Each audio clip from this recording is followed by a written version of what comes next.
ഹരേ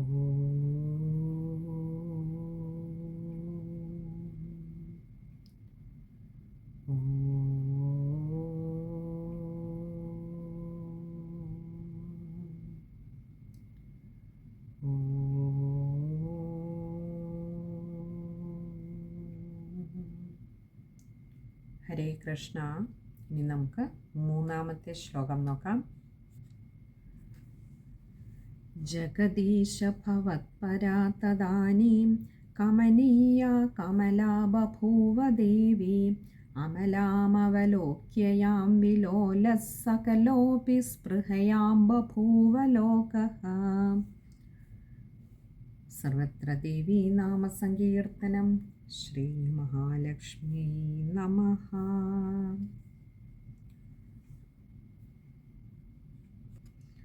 അപ്പോൾ ഇവിടെ നമ്മൾ ആ പാലാഴി മഥന സമയത്ത് പല പല കാര്യങ്ങൾ ഉയർന്നു വന്നതായിട്ട് നമ്മൾ കണ്ടു. ഇനി അടുത്ത പറയുകയാണ് ജഗദീശ ഭവത്പരാ തദാനീം. ജഗദീശ, അല്ലയോ ഈ ജഗത്തിന് മുഴുവൻ ഈശ്വരനായിട്ടുള്ളവനെ ഭഗവാനെ, ഭവത്പരാ തദാനീം. ഭവത്പര, അങ്ങയിൽ തൽപരയായിട്ടുള്ളവളും, അതേപോലെ തദാനീം എന്നാണ് പറഞ്ഞത്. അതായത് അപ്പോൾ അവിടെ അങ്ങയിൽ തൽപരയായിട്ടുള്ളവളും, കമനീയ കമലാബഭൂവ ദേവി. കമനീയ എന്ന് പറഞ്ഞാൽ സുന്ദരിയായിട്ടുള്ളവളുമായ കമല, ആ ലക്ഷ്മി ദേവി, ബഭൂവ ദേവി, ബഭൂവ ഉത്ഭവിച്ചു. ഇവിടെ ദേവി എന്ന് പറഞ്ഞത് കമല എന്നാൽ ലക്ഷ്മി, ദേവി കമല, കമലാദേവി എന്ന് പറഞ്ഞാൽ ലക്ഷ്മി ദേവി.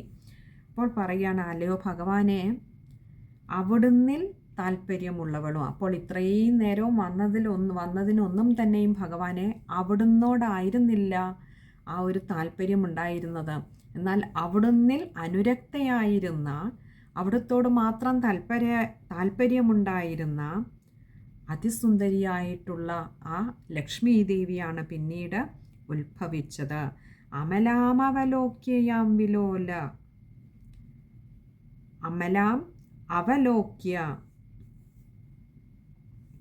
അമലാം എന്ന് പറഞ്ഞാൽ ദോഷരഹിതയായിട്ടുള്ള, അല്ലെങ്കിൽ മറ്റു യാതൊരു മാലിന്യവും കലർന്നിട്ടില്ലാത്തതായിട്ടുള്ള, നിർമ്മലയായിട്ടുള്ള, അവലോക്യ കണ്ടിട്ട്, യാം യാതൊരു ദേവിയെ കണ്ടിട്ട്, വിലോലഹ. വിലോലഹ എന്ന് പറഞ്ഞാൽ മനസ്സ് ചഞ്ചലപ്പെടുക. സകലോപി സ്പൃഹയാം ബഭൂവ ലോകഃ. ആ സുന്ദരിയായ നിർമ്മലയായിട്ടുള്ള ആ ദേവിയെ കണ്ടപ്പോൾ അവിടെ നിന്ന സർവ ദേവന്മാർക്കും അസുരന്മാർക്കും എല്ലാവർക്കും തന്നെയും ആ സൗന്ദര്യത്തിൽ വല്ലാതെ മനസ്സൊന്ന് വ്യതിചലിച്ചു. പക്ഷെ ആ ദേവിക്കാകട്ടെ അങ്ങയിൽ മാത്രമായിരുന്നു താല്പര്യം. വിലോല സകലോപി സ്പൃഹയാം ബഭൂവ ലോകഃ. വിലോലഹ സകലഹ അപി, പിന്നെയോ സ്പൃഹയാം ബഭൂവ. സ്പൃഹ എന്ന് പറഞ്ഞാൽ ഇതേപോലെ മനസ്സ് ഇളകിക്കൊണ്ടിരിക്കുക. സ്പൃഹയാം ബഭൂവ ആയിത്തീർന്നു, മനസ്സിളകി. അങ്ങനെ ഈ ഒരു ദേവിയിൽ വല്ലാതെ ഒരു താല്പര്യം മറ്റുള്ളവർക്ക് ഉണ്ടായി. ലോകഹ എന്ന് പറഞ്ഞിരിക്കുന്ന ഇവിടെ അവിടെ കൂടെ നിന്നിരുന്ന എല്ലാ ജനങ്ങൾക്കും, അതായത് ദേവന്മാരുണ്ട്, അസുരന്മാരുണ്ട്, അങ്ങനെ ധാരാളം ജനങ്ങളുണ്ട്. അവർക്കൊക്കെയും ഈ ദേവിയെ കണ്ടപ്പോൾ അവരുടെ മനസ്സൊന്നിളകി. പക്ഷേ ആ ദേവിക്ക് യാതൊരു ചാഞ്ചല്യവും ഉണ്ടായിരുന്നില്ല.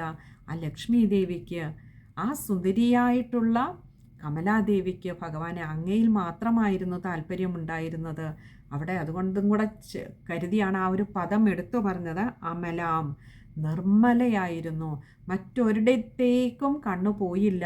ഭഗവാനിങ്കൽ മാത്രമായിരുന്നു തൻ്റെ കണ്ണുകൾ പതിഞ്ഞു നിന്നിരുന്നത് ആ ലക്ഷ്മി ദേവിയുടെ. ഇവിടെ ലക്ഷ്മി ദേവിയുടെ ഉത്ഭവമാണ് ഈ ഒരു ശ്ലോകത്തിൽ വർണ്ണിക്കുന്നത്.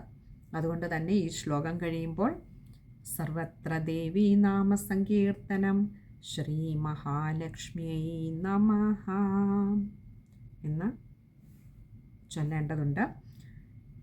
ഇനി നമുക്ക് ആ ശ്ലോകം ഒന്നുകൂടി നോക്കാം. ജഗദീശ ഭവത്പരാ തദാനീം കമനീയാ കമലാ ബഭൂവൽ ദേവീം അമലാമവലോക്യയാം വിലോലഃ സകലോപി സ്പൃഹയാം ബഭൂവലോകഃ. ഇവിടെ ഈ ശ്ലോകം വായിക്കുമ്പോൾ ശ്രദ്ധിക്കേണ്ടതായിട്ടുള്ള കാര്യങ്ങൾ, അമലാം അവലോക്യയാണ് മായ്ക്ക് അകാരം കൊടുത്തു വായിക്കുക, അമലാം അവലോക്യ. അതുപോലെ വിലോലഃ സകലോപി, അവിടെ സ കൂട്ടക്ഷരമാണ്. ഇനിയും അവിടെ ചേർത്ത് വായിക്കാൻ പറ്റുന്നില്ലെങ്കിൽ കഴിയുന്നതും അത് ചേർത്ത് തന്നെ വായിക്കുക, വിലോലഃ സകലോപി. ഇനിയും ചേർത്ത് വായിക്കാൻ കഴിയാത്തവർക്കായി പറയട്ടെ, വിലോലഹ, അവിടെ ഒരു വിസർഗം കൊടുത്ത് പകുതി ഹകാരത്തിൽ വായിച്ച് നിർത്തുക. എന്നിട്ട് താഴെ സകലോപി, അവിടെ അപ്പോൾ സ കൂട്ടക്ഷരമല്ല, ചേർത്തെടുക്കുമ്പോൾ സ കൂട്ടക്ഷരമാണ്, സ കട്ടിയിൽ വായിക്കണം. പിന്നെ അടുത്തത് സ്പൃഹയാം ബഭൂവ, അത് കഴിയുന്നതും ചേർത്ത് തന്നെ വായിക്കുക. പിന്നെ ലോക, അവിടെ ഒരു വിസർഗമുണ്ട്, പകുതി ഹകാരത്തിൽ വായിക്കുക. ഇനി അടുത്തത് 4ാമത്തെ ശ്ലോകമാണ്. ത്വയി ദത്തഹൃദേ തദൈവ ദേവ്യൈ ത്രിദശേന്ദ്രോ മണിപീഠികാം വ്യതാരീൻ സകലോപഹൃതാഭിഷേചനീയൈർഋഷയസ്താം ശ്രുതിഗീർഭിരഭ്യഷിഞ്ചൻ. ഇനിയും അപ്പോൾ ഇവിടെ ലക്ഷ്മീദേവി ഉത്ഭവിച്ചു. ഇനിയും ഈ ആവിർഭവിച്ച ലക്ഷ്മീദേവിയിൽ മറ്റുള്ളവർക്കൊക്കെ താല്പര്യമുണ്ടായിരുന്നുവെങ്കിലും ലക്ഷ്മീദേവിയുടെ അന്തർഗതം ബാക്കിയുള്ളവരൊക്കെ മനസ്സിലാക്കിയിരിക്കുന്നു, എന്തെയാ ഭഗവാനെ അവിടുന്ന് മാത്രമാണ് ദേവിക്ക് താല്പര്യമെന്ന്. അതുകൊണ്ട് ത്വയി ദത്തഹൃദേ തദൈവ ദേവ്യൈ, ത്വയി അങ്ങയിൽ, ദത്തഹൃദേ അങ്ങയിൽ തന്നെ സമർപ്പിച്ചിരിക്കുന്നതായ ഹൃദയത്തോടു കൂടിയവളായ, തദൈവ ദേവ്യേ, തഥാ ഏവ എന്ന് പറഞ്ഞാൽ തഥാ അപ്പോൾ, ഏവ തന്നെ, അപ്പോൾ തന്നെ, അങ്ങയിൽ തന്നെ സമർപ്പിച്ചിരിക്കുന്ന ഹൃദയത്തോടു കൂടിയവളാണ് ഈ ദേവി എന്ന ദേവിയെ. ആ ദേവി എന്ന് കണ്ടിട്ട് ത്രിദശേന്ദ്രോ, ത്രിദശേന്ദ്രൻ എന്ന് പറഞ്ഞാൽ ദേവേന്ദ്രനാണ്. മണിപീഠികാം വ്യതാരീത്, മണിപീഠികാം ഒരു ധാരാളം രത്നങ്ങളെ കൊണ്ട് അലങ്കരിച്ചതായിട്ടുള്ള ഒരു അതിമനോഹരമായ സിംഹാസനം, വ്യതാരീത് എന്ന് പറഞ്ഞാൽ കൊടുത്തു, ദേവിക്ക് കൊടുത്തു. ദേവി അവിടെ പീഠം കൊടുത്തു, ഒരു സിംഹാസനം കൊടുത്ത് അവിടെ ഇരുത്തി ദേവിയെ. എന്നിട്ട് സകലോപഹൃതാഭിഷേചനീയൈ ഋഷയസ്താം, സകലോപഹൃതാഭിഷേചനീയൈ, അവിടെ 2 വാക്കുകളുണ്ട്. സകലോപഹൃതാഭിഷേചനീയൈ ഋഷയഃ താം, 3 വാക്കുകളുണ്ട് അവിടെ.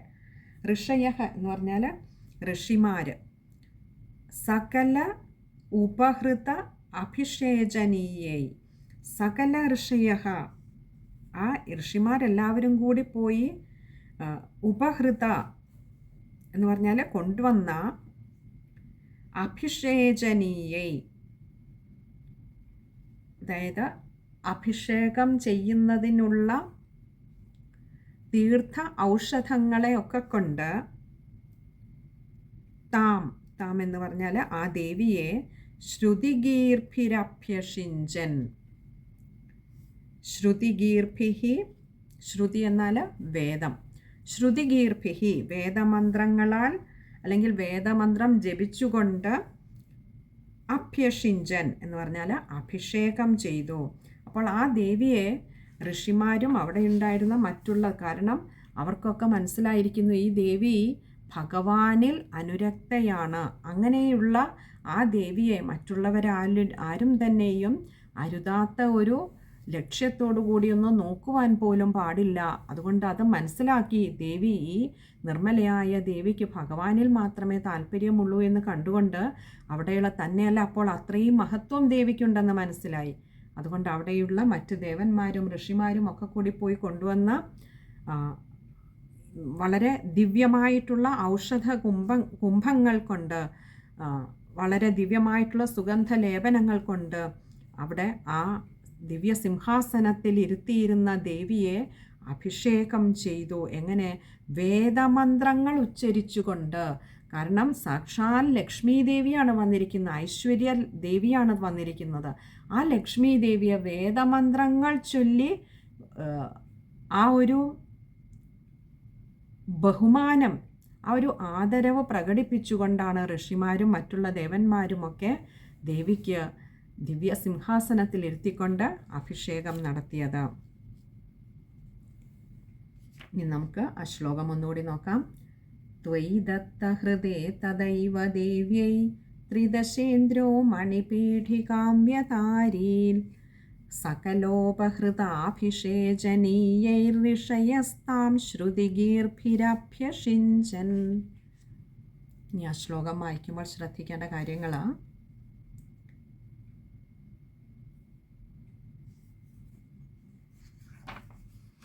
ഇവിടെ